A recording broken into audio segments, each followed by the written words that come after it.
గురువుగారు, నిర్జల ఏకాదశి అంటే ఏంటి? అసలు ఆ రోజు ఎలా వ్రతం చేయాలి అంటారు? శ్రియః కాంతాయ కళ్యాణ నిధయే నిధయేర్థినాం శ్రీ వెంకట నివాసాయ శ్రీనివాసాయ మంగళం. నిర్జల ఏకాదశి అనేటువంటి వ్రతం ఎందుకు వచ్చింది ఫస్ట్ తెలుసుకుంటే, వేదవ్యాసుడు భీముడికి ఇచ్చినటువంటి ఒక రకమైనటువంటి సలహా. అంటే భారతం జరుగుతున్నప్పుడు అంతకుముందు కాలం నుంచి కూడా ఏకాదశి నక్తము అంటారు దాన్ని. అంటే దాని ఉపవాసముగా మనం చెప్పుకుంటున్నాం. ఉపవాసం అంటే భగవంతుడికి దగ్గరగా ఉండడం, నక్తము అంటే ఏం తినకుండా ఉండడం. సరే, ఈ ఏకాదశి ఉపవాస దీక్ష అనేది ప్రతి ఏకాదశి చేయాలి. రెండు విషయాలు ఇక్కడ మనకి శారీరకమైనటువంటి అనుకూలతకి, మంచి ఆరోగ్యవంత లక్షణానికి ఉపవాసం అనేది, నక్తం అనేది చాలా మంచి ప్రయోజనాన్ని కలిగిస్తుంది. అంటే అద్భుతమైనటువంటి శారీరకంలో, టు బి హానెస్ట్ చెప్తున్నా మీకు నేను, ఇప్పుడున్నటువంటి యువతి యువకులకు కూడా ఈ నెలలో 4 రోజులు కనుక మీరు నక్తము అంటే కంటిన్యూటీ కాదు, 2 ఏకాదశులు వస్తాయి. అంటే కృష్ణపక్షంలో ఒక ఏకాదశి, అది శుక్లపక్షంలో ఒక ఏకాదశి. ఈ శుక్లపక్ష కృష్ణపక్షంలో వచ్చేటువంటి ఏకాదశులు మాస శివరాత్రి, అంటే ప్రతి నెలలో అమావాస్యకు ముందు రోజుగా వచ్చేది మాస శివరాత్రి. అలాగే ఈ 4లో ఏదైనా ఒక సోమవారం, ఈ 4 నెలలో 30 రోజులలో ఒక సోమవారం వస్తుంది. ఈ ఒక సోమవారం, ఒక మాస శివరాత్రి, ఒక ఏకాదశి, మరొక ఏకాదశి ఎవరైతే నక్తంగా ఉంటారో, మీరు బాగా వినండి, ఇలా నెలలో 4 సార్లు కనుక మీరు నక్తంగా ఉంటే 70 ఏళ్ళ వరకు కూడా మీరు జంజిలుగానే ఉంటారు. ఇది ఛాలెంజ్. ఎస్, అంటే పరిపూర్ణటువంటి యవ్వనమైనటువంటి రూపలావణ్యానికి నెలలో 4 రోజులు మనం నక్తంగా ఉండాలి పూర్తిగా. పళ్ళు తిన్నానండి, జస్ట్ ఒక 2 ఆపిల్స్, 2 మామిడి పళ్ళు, ఒక 3 జామకాయలు తిన్నాను, ఒక ½ కిలో, పావు కిలో జస్ట్ నేను అది ద్రాక్ష పళ్ళు తిన్నాను, అంతే. అంటే ఎక్కువ తినలేదండి, అది కాదు నక్తం అంటే. ఉదయం 2 పళ్ళు, అంటే మామూలుగా అయితే 2 పళ్ళు. అంటే ఎందుకు, లోపల జఠరాగ్ని అనేది ఉంటుంది కాబట్టి దాన్ని యాసిడ్ ఫామ్ కాకుండా, జఠరాగ్నిలో దేవుడు ఉంటాడు కాబట్టి అగ్నిదేవుడికి నైవేద్యంగా 2 పళ్ళు తినడం. మధ్యాహ్నం 2 పళ్ళు, రాత్రి ఒక 2 పళ్ళు. ఇది అశక్తులైన వారు. ఇది మనం ఏకాదశిలా తిని ఉండవచ్చు, ఇలా 2 పళ్ళు తిని ఉండవచ్చు. పూర్తిగా ఉపవాసం ఉండడం చెప్పలేదు, పూర్తిగా ఉపవాసం చెప్పలేదు. 2 పళ్ళు అలా తిని ఒక కప్పుడు పాలు, అంతవరకే.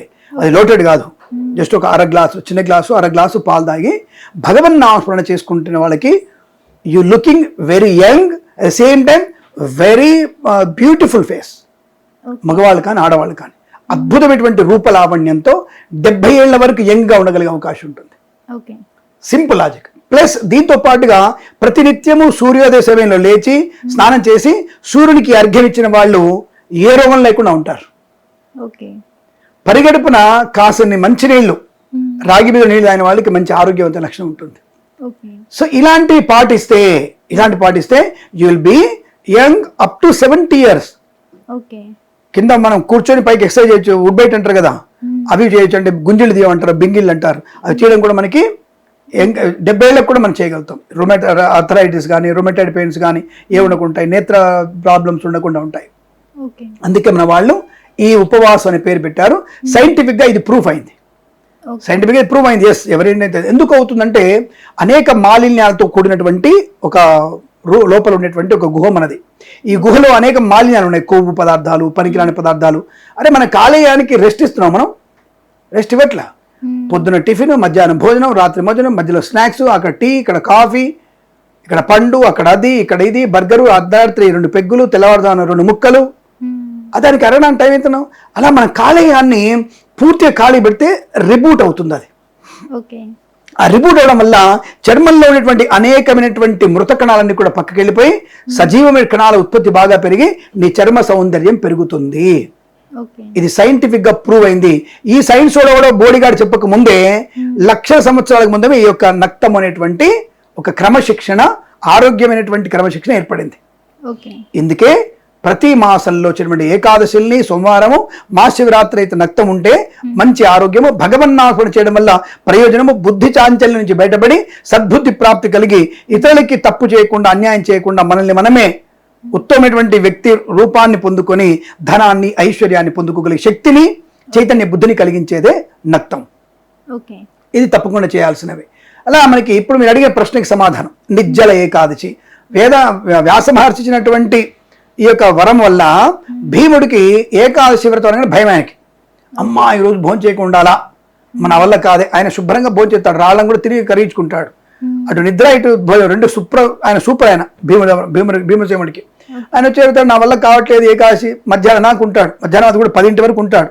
మళ్ళీ వాళ్ళ అమ్మ దగ్గరికి వెళ్తాడు, అమ్మ నాకు ఆకలిస్తుంటుంది. వాళ్ళమ్మ చాటుగా ఏదో రవ్వనో ఉప్మనో ఇడ్లీ వడ చేసి పెడుతూ శుభ్రం తినేస్తాడు.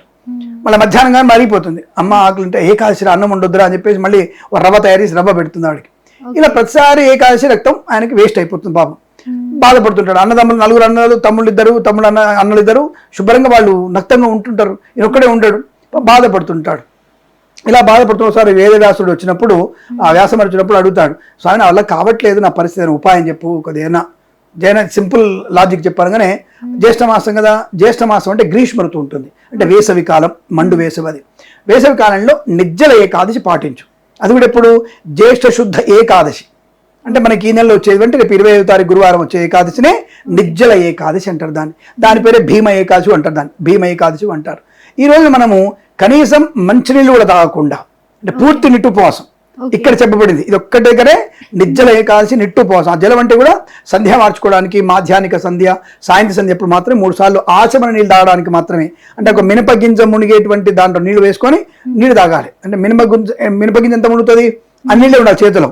ఆ నీళ్లు 3 సార్లు కేశవాయ స్వాహ, నారాయణ స్వాహ, మాధవాయ తాగేసి ఆ 3 గుట్కలు మింగేసి ఉదయం మధ్యాహ్నం సాయంత్రం సంధ్య మార్చుకోవడానికి మాత్రమే చేసి స్వామివారిని మంచిగా పూజ చేసుకొని స్వామివారి విగ్రహానికి మంచి అభిషేకం చేసి అర్చన చేసి ధూపము, దీపము, నైవేద్యము, అలాగే స్వామివారికి ఇష్టమైనటువంటి పదార్థాలు నైవేద్యం చేసి భజన చేసుకుంటూ సాయంకాలం భాగవత భారత పురాణాదులు వింటూ సాయంకాలం పూర్తిగా మనం తప్పనిసరిగా జాగరణ ఉంటూ స్వామివారి కీర్తనలు చేసుకుంటూ మర్నాడు పొద్దున్నే ద్వాదశి రోజున ఎవరికైనా బీద వాళ్ళకి కానీ బ్రాహ్మడికి కానీ భోజనం పెట్టి తాంబూలాదులు ఇచ్చి అప్పుడు మనం భార్యాభర్తలు భోజనం చేయాలి.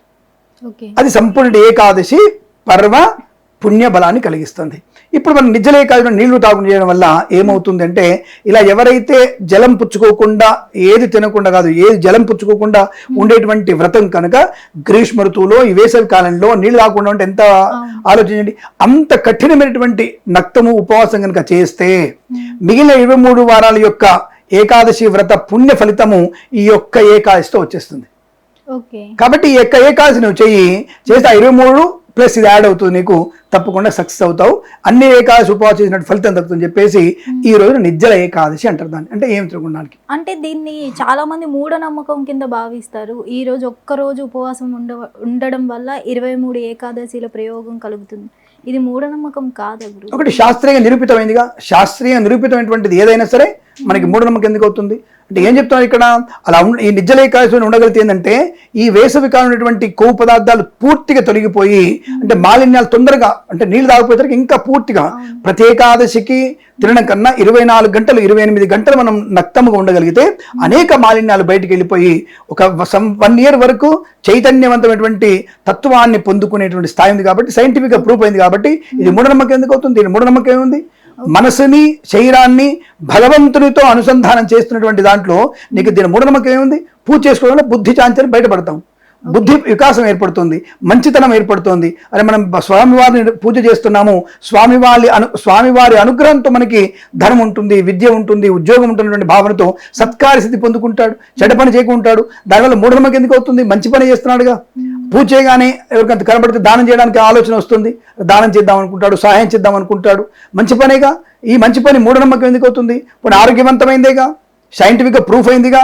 ఈ సైంటిఫిక్ ప్రూఫ్ అయిన తర్వాత మనం ఇంకా దాని గురించి నెగిటివ్ ఎందుకు అనుకోవడం ఎందుకు? కాబట్టి ఇది ఎట్టి పరిస్థితుల్లో కూడా సనాతన ధర్మంలో చెప్పేటువంటి ఏ విషయం కూడా మూఢనమ్మకం కాదు. మూఢనమ్మకాలు సృష్టించబడ్డాయి కొంతమంది చేత. కొన్ని వేరే విషయాలు, చేతులు నిమ్మకాయ పెట్టుకో, పౌర్ణమి రోజు కరెక్ట్గా మధ్యాహ్నం రాత్రి ఇట్లా పెట్టుకో, ఒక గంట సేపు నిలబడు, ఓం బ్లీం బ్లూం బ్లూం టట్ అని చెప్పాను, ఇవన్నీ కూడా మూఢనమ్మకాల కిందకి వస్తాయి. కాబట్టి బళ్ళెం నోతులో గుచ్చుకో, కంటిలో గుచ్చుకో, నాలుక నుంచి పైకి గుచ్చుకో, నెత్తిన పెండ పెట్టుకో, ఇవన్నీ కూడా మూఢనమ్మకాలు. ఇటువంటి మూఢనమ్మకాలు వేరు. కొన్ని ఆచారాలు ఉంటాయి. ఇప్పుడు ఏమైంది? ఇప్పుడు ఉదాహరణకి పొలాల దగ్గర ఎల్లమ్మలు, పోచమ్మలు, మల్లమ్మలు పెరిగి ఉంటారు కొంతమంది. అంటే విగ్రహాన్ని వాళ్ళు పూజించుకుంటారు.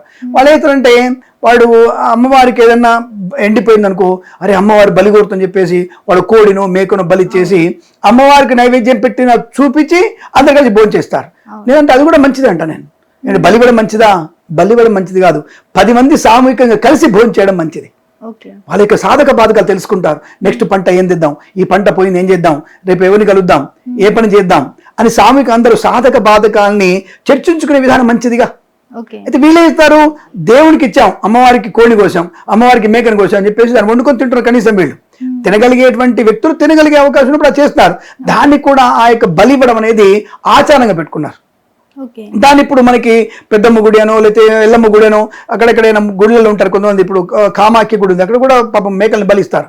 అంటే అక్కడ అది ప్రాంతీయ ఆచారం, దాన్ని కాదనడానికి అధికారం మనకు లేదు. ఆచారం ముఖ్యమైనది. ఇప్పుడు ఒక ఆచారం ఉంది ఇంట్లో, ఆచారాన్ని పాటించాలి తప్పకుండా. అలాంటిది ఆచారము శృతి మించకూడదు, ఆచారము విశృంఖలుగా మారద్దు, అదేదో తప్పుదారి పట్టేటువంటి ఆచారం ఉండకూడదు. ఇప్పుడు అదే టైంలో వచ్చేసి ఆడపిల్లని బలిద్దామంటే, చిన్నపిల్లని బలిద్దామంటే అది విశృంఖలమైనది. కాబట్టి దాని అటువంటి వాటిని మనం అంటే ప్రకృతికి మనకి ప్రాణికి నష్టం కలిగించేవి నువ్వు కోలవరు తింటున్నావు కాబట్టి చేస్తున్నావు, ఎలా కోస్తున్నావు దాన్ని, అది దేవుడు సమర్పిస్తున్నావు కోరుకొని పర్వాలేదు నీ ఇష్టం. కానీ మనిషిని ఇస్తా అంటే అది తప్పుదారి పట్టిపోతుంది. కాబట్టి పనికిరానటువంటి ఆచార వ్యవహారాల కన్నా కొంతమందికి మంచి ఆచారం ఉంది, అది ఫాలో అవడం తప్పేం లేదు, దానివల్ల ఇబ్బంది ఏం లేదు. కాబట్టి ఈ ఏకాదశి ఉపవాసం, నిర్జల ఏకాదశి ఉపవాసం అనేది మూఢనమ్మకం కిందికి రాదు. అది సైంటిఫిక్గా అది ఆచరణించదగినది. అన్ని వారు అందరూ కూడా దాన్ని ఒకళ్ళే అని కాదు. ఇప్పుడు ఎవరైనా సరే వాళ్ళ ఆచరణలో తప్పకుండా ఆచరించే అవకాశం ఉన్నటువంటి ముఖ్యమైనటువంటి ఏకాదశి పర్వదినం అది. ఆ రోజు చేయకూడని పనులు అంటూ ఏమైనా ఉన్నాయా గురు? ఒకటి మద్యపానం, మాంసాహారం, మైథునము, తర్వాత తొందరపాటుతనము, అబద్ధమాడము, అవతల వాళ్ళని కించపరచడము, అవమానం చేయడము, తొందరపాటు చర్యలు, తప్పు పని చేయడము, ఇతరుల మీద ఆ వికర్షణ దృష్టి ఉండడం, అవన్నీ కూడా ఉండకూడదు. అంటే ఏది కూడా నీకు ఏది బాధ కలిగిస్తుందో అవి చేయకూడదు. ఏది అవతల వాళ్ళకి బాధ కలిగిస్తుందో అవి చేయకుండా ఉండడమే మంచిది తప్ప ఇది అందరికీ ఉంటుంది. నాట్ ఈవెన్ సనాధర్మంలో వ్యక్తులకే ఇవి చేయకూడదు అని లేదు. అన్ని మతాల వారు కూడా ఇంకొక వ్యక్తిని, ఇంకొక ప్రాణాన్ని నష్టపెట్టేటువంటి పని ఎవరు చేయకూడదు. ఏ మతం కూడా చెప్పదు అది. అటువంటిదే ఇక్కడ స్పష్టంగా చెప్పబడింది. ఇక్కడ సనాధర్మంలో తప్పకుండా ఈ పని చేయడం వల్ల అంటే అబద్ధం చెప్పడం ఎందుకు? నేనంటాను ప్రతి పదానికి అబద్ధం చెప్తున్నాం. మనం అబద్ధం ఒక్కరోజు అబద్ధం ఆడకుంటే అలవాటు అవుద్ది కదా. కనీసం ఆ ఒక్కరోజు మనం ఏం తినకపోతే అలవాటు అవుద్ది కదా. రుచి పచ్చి లేనటువంటి పదార్థం తినకుండా జాగ్రత్తగా వండుకొని తినేటువంటి పదార్థం మనం తినడం వల్ల ప్రయోజనం ఉంటుందిగా. కాబట్టి ఒక్కరోజు మనం చేసేటువంటి పని వల్ల నాకు బాగుంది, నాకు ఎందుకో మంచిగా అనిపిస్తుంది అన్న భావనతో ప్రతి ఏకాదశి, ప్రతి మాసరాత్రి నక్తంగా ఉండే అవకాశం ఉంటుంది. అలా భగవంతునితో అనుసంధానం అయిన వాడు మంచి పని చేయడానికి పూనుకోడు తప్ప చెడ్డ పని చేయాలన్న ఆలోచన రాదు. దేవుడు అది ఇస్తాడు. కాబట్టి అది మూఢనమ్మకం కిందకేం రాదు. శుభమస్తు, ఆనంద సిద్ధిరస్తు. హిట్ టీవీ యాప్, ఇందులో short news, live news, entertainment shows, movies, digital magazines తో పాటు మీ జిల్లా వార్తలను కూడా ఫ్రీగా చూడొచ్చు. ఇంకెందుకు ఆలస్యం, వెంటనే హిట్ టీవీ యాప్ ని డౌన్లోడ్ చేసుకుని ఫ్రీగా ఎంటర్టైన్మెంట్ పొందండి. Hit TV app, hit TV app, please download hit TV app. Hit TV app ని ఫ్రీగా డౌన్లోడ్ చేసుకుని ఎంజాయ్ చేయండి. మీకు నచ్చిన ఎంటర్టైన్మెంట్ కోసం హిట్ టీవీ యాప్ ని ఫ్రీగా డౌన్లోడ్ చేసుకుని ఎంజాయ్ చేయండి. హిట్ టీవీ యాప్ ని డౌన్లోడ్ చేసుకుని ఆస్వాదించండి, ఆశీర్వదించండి. ఇంతమంది సెలబ్రిటీలు హిట్ టీవీ యాప్ ని డౌన్లోడ్ చేసుకోండి అని చెప్తున్నారంటే ఎంత మంచి యాప్ ఆలోచించండి. అమెరికా అమెరికా అమెరికా అమెరికాలో చదవాలనుకునే వాళ్ళకి విశ్వసనీయమైన పేరు మన శౌర్య కన్సల్టెన్సీ. UK లో 1 year masters, UK లో 1 year masters, 2 years work permit up to 5 years visa. Contact Saurya Consultancy. Contact 89851 89851.